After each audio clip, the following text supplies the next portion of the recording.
pour faire les meilleures explications possibles, j'ai sorti une batterie 2 Ah, une 4 Ah, une 4 Ah performance, une 8 Ah performance. J'en ai sorti en bonus en 2,5 Ah Parkside Performance ancienne génération et 5 Ah Parkside Performance ancienne génération. Je vais vous parler de ce que j'ai pu récupérer comme information et essayer d'être le plus clair possible. Avant toute chose, celles-ci sont des batteries X20V Team, exactement comme les batteries performance. Donc ça veut dire que ce sont des batteries qui peuvent être utilisées sur les mêmes outils. Les batteries X20V Team sur les outils X20V Team, c'est-à-dire vous prenez des outils de cette gamme-là. C'est écrit dessus. À partir du moment où ça va être écrit ça dessus, c'est que c'est les mêmes générations. À partir de là, vous ne pouvez pas faire d'erreur, la batterie se mettra dans l'outil. En ce qui concerne ce qu'il y a à l'intérieur, suivant les modèles, celle-ci, il y a différents types d'accus à l'intérieur. Il y a les bleus, qui n'ont pas de nom, c'est badgé Parkside. Et il y a les jaune-vert, et c'est les références SunPower.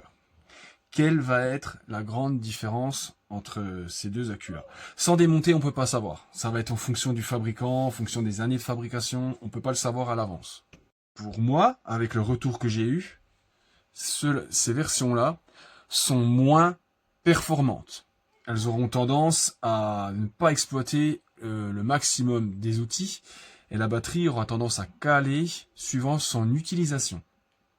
Mais en longévité, elles sont par contre très bonnes. Elles tiennent bien dans le temps. Celles-ci, les SunPower, ont une qualité au niveau de la puissance vraiment au-dessus des bleus. J'ai pu faire les essais. Elles sont vraiment, je dirais, 1/3 de puissance en plus. Par contre, elles ont un gros point négatif, c'est qu'elles n'aiment pas du tout être déchargées en dessous de 3 volts par accu. Ça veut dire que si votre batterie descend en dessous de 16 volts, en dessous de 15 à 16 volts, en général, elle lâche. Et ça, c'est leur gros point négatif, parce que les 3/4 des batteries avec des SunPower, il y a toujours une rangée qui pète. Ça le faisait pas avec les bleus. Jamais. Celle-là, c'est très récurrent. Si vous avez une batterie qui marche pas, en général, qui lâche d'un seul coup, c'est avec celle-là. Elles sont performantes, mais peu fiables. En général, celles-là, elles sont sur les batteries New Balancing. C'est les dernières générations qu'ils ont sorties. Elles sont performantes, mais voilà, dans le temps, elles durent pas. Ces batteries-là, actuellement, sont toujours fabriquées. Que ce soit les 2 ou les 4 ampères, sont toujours fabriquées. Elles ont moins d'électronique à l'intérieur que celles que je vais vous montrer juste après. Donc en gros, vous aurez moins de chances de tomber en panne avec celles-ci, donc les anciennes, qui sont compatibles X20V Team, à partir du moment où c'est marqué dessus. Et sont aussi moins chères. Comptez 20 € pour celle-là, comptez 30 € pour celle-ci. Nous allons passer maintenant aux batteries Parkside Performance avec le module Bluetooth à l'intérieur. Alors c'est des gadgets qu'ils ont ajoutés pour faire un peu comme les copains, pour avoir un petit peu des options supplémentaires, pour faire on va dire grossièrement bling bling, parce que Bosch le fait, Makita le fait, Wurtz le fait, Milwaukee le fait, donc ils se sont dit, nous, on va le faire aussi. En premier, on va parler des accus qui sont à l'intérieur. Alors jusqu'à maintenant, j'ai pas vu de différence entre les bleus et les oranges. On va dire que les oranges, c'est dans les premières générations qu'ils ont faites. Et celle-là, c'est les un peu plus récentes. J'ai pas encore vu beaucoup de batteries avec des bleus qui sont HS. Mais par contre, des oranges, c'est arrivé. S'il y a une rangée qui lâche, on ne sait pas pourquoi. Ça peut arriver, peut-être une trop grande décharge. Alors, ce que j'ai pu remarquer aussi, c'est que, alors, niveau performance, par contre, elles se valent les deux. Contrairement à ce que je vous ai présenté juste avant, où on voit clairement une différence de performance. Là, on n'en a pas. Alors j'ai remarqué, par contre, c'est des accus, bon, qui ont peut-être un petit peu des différences de qualité de fabrication au niveau des cahiers des charges, ça c'est un peu embêtant. Mais par contre, c'est des accus, comment expliquer ça, qui acceptent énormément la chute de tension. J'en ai réussi à en récupérer qui était la batterie entière, elle est à 6 volts. Ben, je l'ai fait remonter et la machine, elle repart comme si de rien n'était. En fait, elle absorbe mieux la chute, contrairement aux accus que je vous ai montré avant, les verts, qui, dès qu'on arrive en dessous d'une certaine tension, elle se fout en court-circuit, elle ne fonctionne plus. Celle-ci, j'ai eu des cas où elle ne fonctionnait plus du tout, elle est en court-jus, mais dans la plupart des cas, on arrive à les relever. Faut faire quand même relativement attention à ce que ça ne chauffe pas. Ça, c'est très important quand vous essayez de remonter la tension d'un accu, pardon.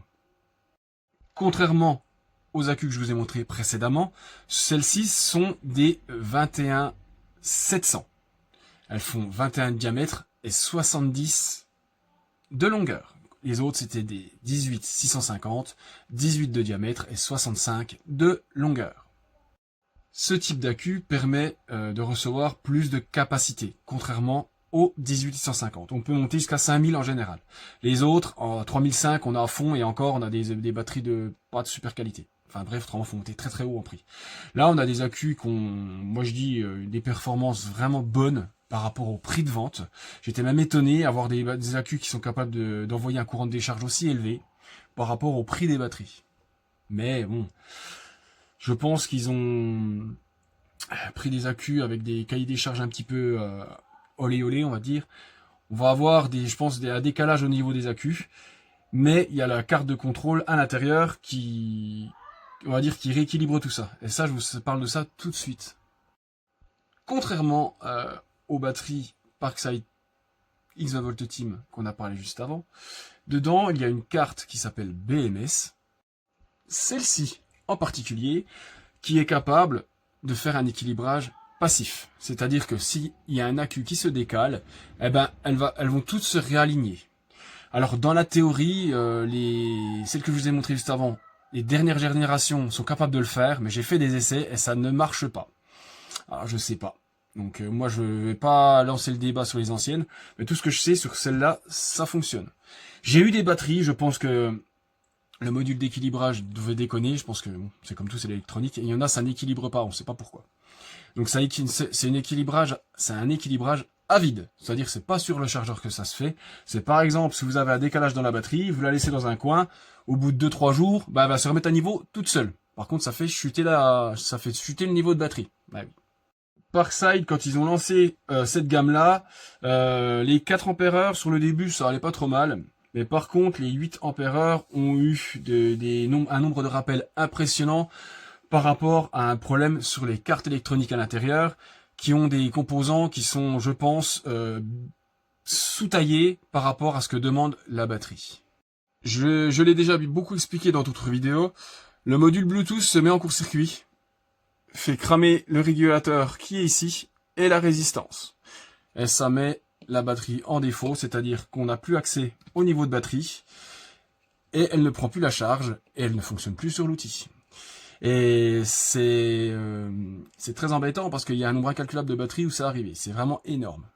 Et c'est pour ça que de temps en temps, je propose à faire des échanges, 2 batteries qui marchent pas contre une qui marche, et de manière à ce que ça parte pas trop à la poubelle, parce que moi j'aime pas trop le gaspillage et tout ça, c'est pas trop mon délire. Donc je propose des échanges, je ne fais pas de vente, je propose des échanges, je trouve que c'est plus sympa.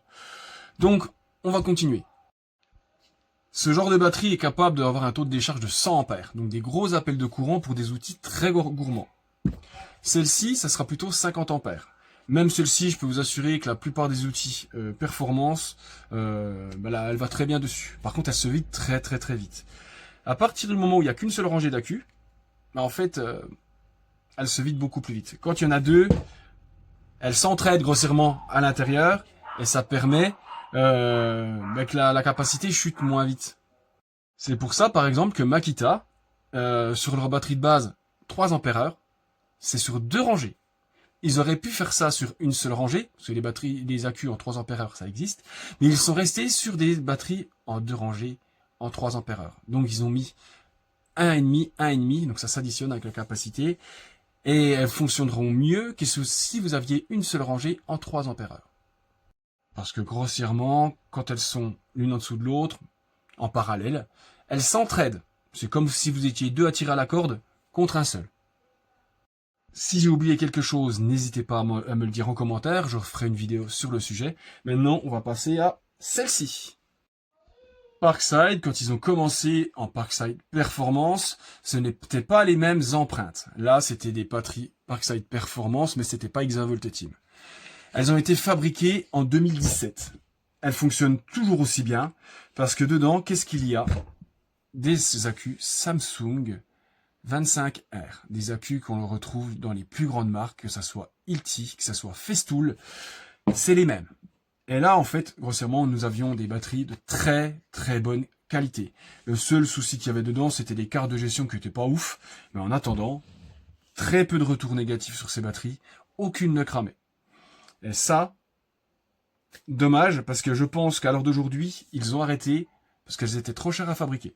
Et je pense qu'à l'heure d'aujourd'hui, Parkside essaie de rester sur des prix très bas, pour attirer le maximum de monde. S'ils étaient restés sur ce gamme d'accus, au lieu de vendre leur batterie 8 ampères 60 €, je pense qu'elle serait à une centaine d'euros. Parce que des accus comme ça, c'est assez cher. Par contre, je peux vous assurer qu'au niveau rendement batterie, une comme ça en 2,5, c'est très performant et ça va super bien. J'ai réussi à récupérer quelques outils de cette gamme-là, donc avec l'ancienne empreinte.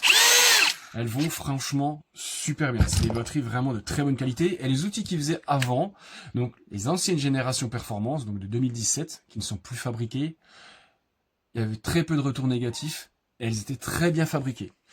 Mais le problème, c'est qu'avec le nombre d'outils qui ont été faits ces dernières années, de plus en plus, parce que ça s'est de plus en plus propagé, ben, ils ont dû chuter un petit peu en qualité et ça, c'est bien dommage. Si vous avez un choix à faire, partez sur les performances. Elles sont vraiment au niveau performance très très bonnes. Mais il y a ce souci de module Bluetooth. Sur les dernières générations, donc qui sont estampillées UKCA, ça le fait beaucoup moins. Vraiment beaucoup moins. Avant, je vais vous dire un chiffre, par exemple, il y en avait 5 sur 10 qui cramaient. Maintenant, c'est peut-être 1 ou 2 sur 10. Par exemple. C'est un exemple que je vous donne, hein. Je n'ai pas de chiffre exact, mais tous les retours que j'ai, c'est sur les anciennes. C'est-à-dire les où c'est marqué CE dessus. Mais sur les UKCA, il y en a très très peu. Si vous n'avez pas trop les moyens, vous pouvez partir sur une 4, elles sont à 40 balles, ça reste raisonnable. Mais au niveau autonomie, elles sont pas ouf. Elles durent moins longtemps que les 4 ampères ancienne génération qui ont 2 rangées. Parce que ça sollicite vraiment la batterie et ça chute beaucoup. Et ça chauffe et ça chute. Donc si vous avez d'autres questions, n'hésitez pas les amis.